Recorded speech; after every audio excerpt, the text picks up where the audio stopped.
अस्सलाम वालेकुम guys, welcome to Pakistan reaction India channel में आपको इधर खुशामदीद कहता हूँ। उम्मीद है कि सारे लोग खैर खैरियत होंगे, बढ़िया होंगे और ठीक होंगे गाइस।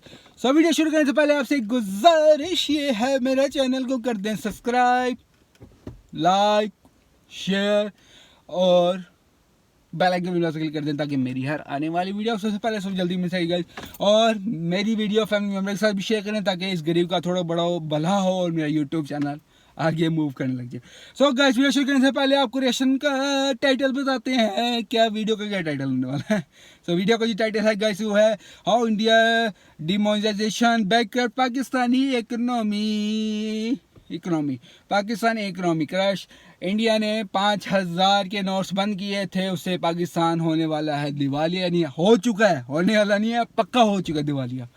सो गाइस, पहले वीडियो देखते हैं और फिर आगे रिएक्शन करते हैं। गाइस दुआ करें पाकिस्तान को भी थोड़ा भला हो जाए, पाकिस्तान थोड़ा आगे चला जाए, थोड़ा सा, ज़्यादा नहीं कह रहा, थोड़ा सा बढ़े। पहले वीडियो देखें फिर आगे बात करते हैं। Let's go. आज की वीडियो एक बहुत कमाल की होने लगी। वीडियो तो कमाल की है। Demonetisation bankrupted Pakistan economy.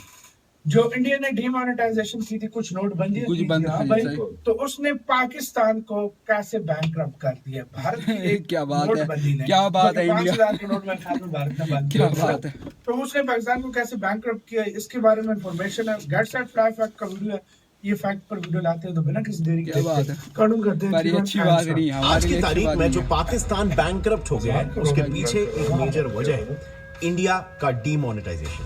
Yes, you heard that correct. हाल ही में डीमोनेटाइजेशन के बाद ही इंडिया में सर्कुलेट हो रही फेक करेंसी का 40% हैंडल करने वाला पाकिस्तानी जावेद खानानी ने आत्महत्या कर ली।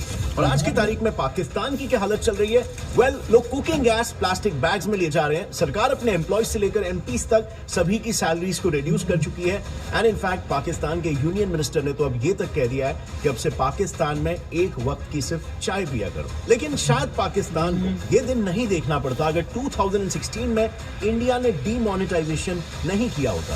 इनफैक्ट 2016 तक तो पाकिस्तान अपने पंजाब और बलूचिस्तान के ऑफिशियल गवर्नमेंट करेंसी प्रेसेस में नकली इंडियन नोट छाप रहा था। जम्मू एंड कश्मीर के डिप्टी सीएम निर्मल सिंह का तो यह भी कहना है कि पाकिस्तान तो अपने करेंसी से ज्यादा फेक इंडियन करेंसीज को प्रिंट करता है और इन्हीं फेक इंडियन करेंसी नोट्स से पाकिस्तान को हर साल 500 करोड़ का फायदा हो रहा है। अच्छा, इंडिया बर्बाद। पर अफसोस ये सब डीमोनेटाइजेशन होते ही एक झटके में बंद हो गया और उनके पास पड़े 500 और 1000 रुपए के नोट रातों रात रद्दी बन गए। वेल, हेलो फ्रेंड्स, मेरा नाम है गौरव ठाकुर और इंडियन मिनिस्ट्री ऑफ फाइनेंस की रिपोर्ट के अनुसार टोटल 1600 करोड़ की कीमत के FICN यानी फेक इंडियन करेंसी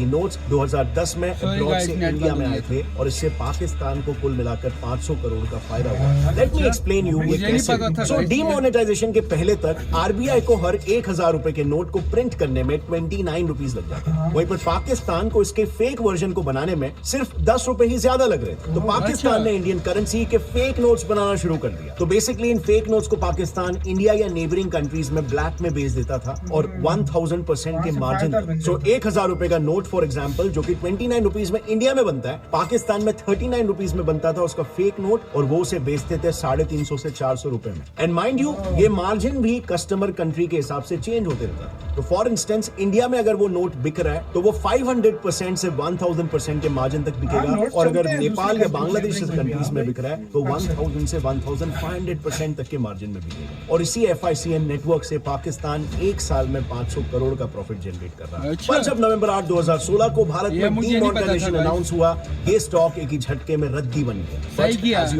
क्योंकि काफी शॉकिंग भी था कि पाकिस्तान के लिए ये इतना प्रॉफिटेबल था कि फेक करेंसी खुद पाकिस्तान के पंजाब और बलूचिस्तान प्रोविंस में गवर्नमेंट प्रेस में प्रिंट होती। यस, पाकिस्तान के लिए जैसे एक नेशनल करेंसी प्रिंटिंग का पार्टी हो गया। और इसीलिए जब पाकिस्तान अपनी करेंसी प्रिंट करने के लिए इंक और CWBN पेपर इंपोर्ट करता था, वो रिक्वायर्ड डिमांड से अक्सर ज्यादा बड़ा ऑर्डर होता था और फिर simultaneous dual offset printing machine में वो अपने करेंसी के बाद इंडियन करेंसी को प्रिंट करता था। अब वैसे तो ये फेक करेंसी की क्वालिटी रियल करेंसी जितनी अच्छी नहीं होती थी, पर आरबीआई और IB ये दोनों का कहना है कि देखने में इतने सिमिलर लगते थे कि लोगों को मिसलीड करना काफी आसान हो जाता था। सो प्रिंट होने के बाद शुरू होता है स्मगलिंग का प्रोसेस, जो अलग अलग स्टेजेस में प्रॉपर्ली डिवाइडेड है। सो सबसे पहले तो ISI खुद ही होलसेलर्स को ढूंढती है जो फिर इन पैसे को स्मगलर्स तक लेकर जाते हैं। फिर ये स्मगलर्स कराची से इन 6 कंट्रीज में जाने वाली फ्लाइट्स को और उनमें जाने वाले कुरियर्स को आइडेंटिफाई करते हैं और अकॉर्डिंगली फेक करेंसी के कंसाइनमेंट्स को इन कुरियर्स के साथ अटैच कर देते हैं। अब कंसाइनमेंट के लैंड करने के बाद अब बारी आती है स्टेप नंबर 3 की, जिसमें इन 6 कंट्रीज से काठमांडू नेपाल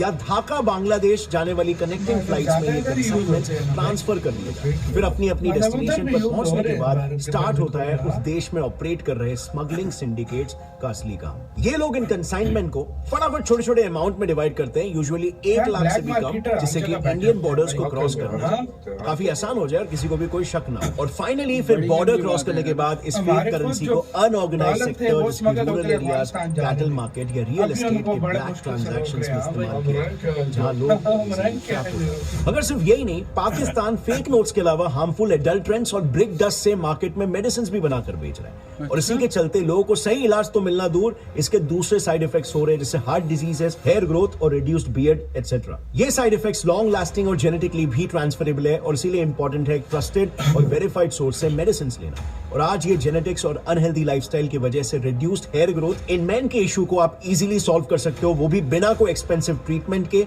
जिसके लिए मैन मैटर्स बियर्ड मैक्स है। ये एक ऐसा साइंस बेस्ड सोल्यूशन है जो आपके बियर्ड फॉलिकल्स को स्टिमुलेट और नरिश करता है, और इसमें मौजूद मिनोडॉक्सिल आपके बियर्ड के हेयर फॉलिकल्स में ब्लड के फ्लो को बूस्ट और फेशियल हेयर ग्रोथ एनहांस करता है, और सिर्फ 3 से 6 महीनों के अंदर ही आपके बियर्ड की डेंसिटी बढ़ जाती है। प्लस इस प्रोडक्ट की सबसे बड़ी खासियत यह है कि ये 0 साइड इफेक्ट्स के साथ अल्कोहल फ्री और नॉन इरिटेटिंग भी है।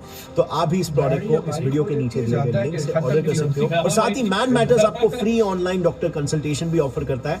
तो अगर आपको कोई भी मेन रिलेटेड प्रॉब्लम है, including hair, acne, weight loss, mental health और even sexual problem, so click on the link in the description below to book a free consultation now. And now let's come back to the topic. So इससे पहले हमने fake money distribution की बात की, लेकिन ये तो सिर्फ एक नेटवर्क के जरिए है। एक और एक नेटवर्क है जो है टेररिस्ट और हवाला के थ्रू। एक बार माजिद बिलाल नाम के टेररिस्ट ने इंटरोगेशन के वक्त ये रिवील किया था कि पाकिस्तानी एजेंसीज का मैंडेटरी रूल है कि जब भी कोई टेररिस्ट बॉर्डर क्रॉस करेगा तो उसे अपने साथ फेक करेंसीज भी लेकर जाना है। ये टेररिस्ट इन बॉर्डरिंग स्टेट्स के रास्ते फेक करेंसीज को इंडिया में लेकर आते हैं, और फिर राजस्थान, यूपी, आंध्र और महाराष्ट्र में इसे ओरिजिनल नोट्स के साथ एक्सचेंज कर लेते हैं। And as we discussed, at a fraction of the price. In fact, Majid ने तो ये भी बताया कि 2007 के हैदराबाद ब्लास्ट में इस्तेमाल हुए 5 करोड़ रुपए भी इसी तरीके से फेक करेंसी डिस्ट्रीब्यूशन के थ्रू ही आए थे। मगर ये इकलौता ऐसा जरिया नहीं है, इसके अलावा हवाला भी एक बहुत ही प्रोमिनेंट रूट है FICN के इंडिया में लाने का, और इसीलिए कई IB ऑफिशियल्स का तो ये भी कहना है कि इस रैकेट का हैंडलर दरअसल दाऊद इब्राहिम है, जो दुबई से आने वाले ट्रैवलर्स के थ्रू ये सब स्मगलिंग करवाता है। अब इस पूरे रैकेट के बारे में हम बहुत ही डिटेल में जानेंगे, लेकिन उससे पहले जान लेते दाऊद के सबसे करीबी दोस्त जावेद खाननी की फेक नोटों की फैक्ट्री के बारे में। So दिसंबर 2016 इंडिया में डीमोनेटाइजेशन होते हुए Karachi based organisation Khanani and Kalia international money changers के डायरेक्टर जावेद खानानी ने खुदकुशी कर ली। अब खानानी वो इंसान है जिसने 2006 से उसके मरने तक यानी सिर्फ 10 साल में 2 लाख करोड़ रुपए की फेक करेंसी इंडिया में डंप की थी। अब इसका मरना इंडिया के लिए इसीलिए इतना प्रॉफिटेबल साबित हुआ क्योंकि पूरे फेक करेंसी मार्केट का 40% सप्लाई इसी के थ्रू जाता है। इस कंपनी की शुरुआत 1983 में हुई थी, और देखते ही देखते ये फर्म फॉरेक्स मनी ट्रांसफर करने वाली टॉप ऑर्गेनाइजेशन बन गई। लेकिन KKI का असली प्रॉफिट इंडिया में फेक इंडियन करेंसी को पेनिट्रेट करने में था, जिसमें वो अंडरवर्ल्ड डॉन दाऊद के वजह से सक्सेसफुल हुआ। In fact US regulatory the financial crimes enforcement network ने भी ये ओपनली प्रूव किया कि खानानी और दाऊद के बहुत अच्छे रिलेशंस थे, और वही उसका एक टॉप फाइनेंसर भी था। इनफैक्ट KKI की मदद से ही दाऊद लश्कर-ए-तौयबा और जैश-ए-मोहम्मद जैसे टेरर ऑर्गेनाइजेशंस को फेक पैसे भी पहुंचाता था। ये सब की शुरुआत हुई 1986 में, जब दाऊद इंडिया से भागकर पाकिस्तान चला गया। उसके बाद भी उसने इंडिया में क्राइम्स और एंटी इंडिया ऑपरेशंस करना नहीं छोड़ा, ताकि पाकिस्तानी गवर्नमेंट को वो खुश रख सके और उसे उस देश में प्रोटेक्शन मिलते रहे। अब ऐसे ही पाकिस्तान को अपीस करने के लिए दाऊद ने ISI से भी एक मेजर रिस्पॉन्सिबिलिटी ले ली थी, इंडिया में नकली रुपए पंप करने की। दाऊद के महाराष्ट्र में अच्छे कनेक्शंस होने की वजह से वो इंडिया में मेजर फेक करेंसीज भी यहीं पर उतारता था। तो इस रैकेट का मोडस ऑपरेंडी कुछ ये था कि दुबई बेस्ड दाऊद के 2 ट्रस्टेड एसोसिएट्स आफ्ताब भक्ति और बाबू गैठान दुबई से इंडिया में फेक रुपए पहुंचाने के लिए सोली रिस्पॉन्सिबल था, और गवर्नमेंट के मेजर टारगेट्स थे दुबई से इंडिया आने वाले वर्कर्स। इन वर्कर्स को कुछ मॉनेटरी इंसेंटिव्स ऑफर करके ये उनसे एक पार्सल इंडिया पहुंचाने की बात करते थे, और जब वर्कर्स मान जाए तो उन्हें अलग अलग चीजों में, जैसे कार्बन पेपर के रोल में, परफ्यूम बॉटल्स में कवर करके या फिर कपड़ों में छुपाकर फेक करेंसीज को इंडिया में इनफिल्ट्रेट करवाते थे। पर अब सिचुएशन काफी बेटर है। ये रैकेट अब डिस्ट्रॉय हो चुका है और इसीलिए आज पाकिस्तान की जो हालत है वो किसी से छुप नहीं रही है। आपको पता ही होगा, पाकिस्तानी करेंसी आज दुनिया की वर्स्ट परफॉर्मिंग करेंसीज में से एक बन गई है, और इस सब से बचने का वन एंड ओनली तरीका है IMF का $7 बिलियन का बेल आउट पैकेज। पर इसे पाने के लिए भी पाकिस्तानी सरकार को अपने लोगों से 170 बिलियन रुपीस वर्थ के टैक्सेस को कलेक्ट करना होगा, जो ऑनेस्टली इस सिचुएशन में बहुत मुश्किल है। खैर, मैंने अराउंड 3 महीने पहले अपने इस वीडियो में पाकिस्तान की बिगड़ती इकोनॉमिक सिचुएशन को स्पेक्युलेट तो किया था, पर इस कोलैप्स के पीछे इंडिया का डीमोनेटाइजेशन एक छुपा हुआ तीर था जिसे बहुत से लोग नहीं जानते हैं। तो जैसे मैंने बताया कि जम्मू एंड कश्मीर के deputy CM doctor Nirmal Singh का यह कहना है कि पाकिस्तान में उनकी खुद की करेंसी से भी ज्यादा नोट्स इंडियन करेंसी के प्रिंट होते हैं। और तो और होम मिनिस्टर राजनाथ सिंह के हिसाब से तो ये फेक करेंसी टेररिस्ट के लिए ऑक्सीजन की तरह काम करते हैं। टेररिस्ट ही नहीं, ISI के लिए भी ये मेजर सोर्स ऑफ इनकम थे। बट देन 2016 में हुए डीमोनेटाइजेशन के बाद लुक एट दिस ग्राफ। कुछ टाइम तक तो पाकिस्तान इस रिजर्व ऑक्सीजन पर चलता रहा, पर वंस इट गॉट एग्जॉस्टेड तो पाकिस्तानी करेंसी तेजी से गिरने लग गई, और इसी के साथ साथ टेरर फंडिंग पर भी एक मेजर झटका पड़ा। डीमोनेटाइजेशन के बाद ISI को पूरे 3 साल लग गए अपने स्मगलिंग रूट्स को वापस ऑपरेशनल करने में, पर इसका क्या फायदा? वो आज भी इंडिया की न्यू करेंसी का डुप्लीकेट बनाने में नाकामयाब है। इनफैक्ट रिपोर्ट्स के अनुसार जितने भी FICN लेटली सीज हुए हैं वो लिटरली स्कैन या फोटोकॉपी नोट्स हैं, जिनमें कईयों का तो सीरियल नंबर तक सेम है। सो इससे पहले हमने फेक मनी डिस्ट्रीब्यूशन की बात की, लेकिन ये तो सिर्फ एक नेटवर्क के जरिए है। एक और एक नेटवर्क है जो है टेररिस्ट और हवाला के through. And interestingly Deccan Herald की एक रिपोर्ट के हिसाब से तो डीमोनेटाइजेशन के तुरंत बाद जम्मू एंड कश्मीर में तो स्टोन पेल्टिंग भी ऑलमोस्ट निल हो गई, और इसके पीछे का रीजन एक्चुअली ये था कि पहले तो जम्मू एंड कश्मीर के यूथ को आर्म्ड फोर्सेस पर स्टोन्स फेंकने के लिए 500 रुपए दिए जाते थे, और इससे भी ज्यादा सीवियर एक्ट्स को कमिट करने के लिए 1000 रुपए। बट डीमोनेटाइजेशन के बाद ये सभी चीजें भी रुक गई, क्योंकि सेपरेटिस्ट के पास इंस्टेंटली एंटी इंडिया एक्टिविटीज के लिए फंड्स ही अवेलेबल नहीं था। यानी ऑल इन ऑल अगर देखा जाए तो इंडिया के डीमोनेटाइजेशन और पाकिस्तान की डोमेस्टिक पॉलिसीज की वजह से वो पूरी तरीके से प्रॉब्लम से घिर गया है। ऐसे के साथ यार reaction time guys, reaction boom boom है गाइस। मुझे कसम, मुझे सच्ची बताऊं, मुझे इसके बारे में कुछ भी जानकारी, कुछ भी नॉलेज वगैरह नहीं थी ना। मैंने सुना ऐसा आज कभी भी ज़िंदगी में, पहली दफ़ा ज़िंदगी में सुन रहा हूँ। भाई के पास बड़ी ज़बरदस्त नॉलेज है। भाई का चैनल जाके सब्सक्राइब करें। सबसे पहली बात तो ये कहूँगा। तो मेरे ख्याल में मोदी ने एक ज़बरदस्त कदम उठाया है। अच्छी बात है कि पाकिस्तान की जो इकनॉमी है वो गिरी है। इंडिया ने बड़ा ज़बरदस्त किस्म का वो कदम उठाया। मोदी ने साहब ने बड़ा ज़बरदस्त कदम उठाया कि नोट ही बंद करके चेंज कर दिए। बहुत कमाल का, क्योंकि इससे जो पाकिस्तान से स्मगल हो रहे थे इंडिया में पैसे, वो ख़त्म हो गए। सबसे अच्छा कदम इंडिया ने उठाया गाइस। पाकिस्तान यार आप हर जगह जलील करा रहे हो पाकिस्तानियों को, और कुछ ही नहीं कर रहे यार। पाकिस्तान ISI मैंने ऐसा कभी ज़िंदगी में नहीं सोचा था कि आप ऐसा काम भी करोगे गाइस। भाई के पास बड़ी ज़बरदस्त नॉलेज है। एक फिर कहूँगा बहुत अच्छा लगा कि इंडिया ने ख़त्म कर दिया। पाकिस्तान खुद ही उठा, अगर उठेगा तो खुद ही उठेगा अपने पैरों पे। वैसे बहुत मुश्किल लग रहा है कि अब पाकिस्तान वापसी उठ सके गाइस।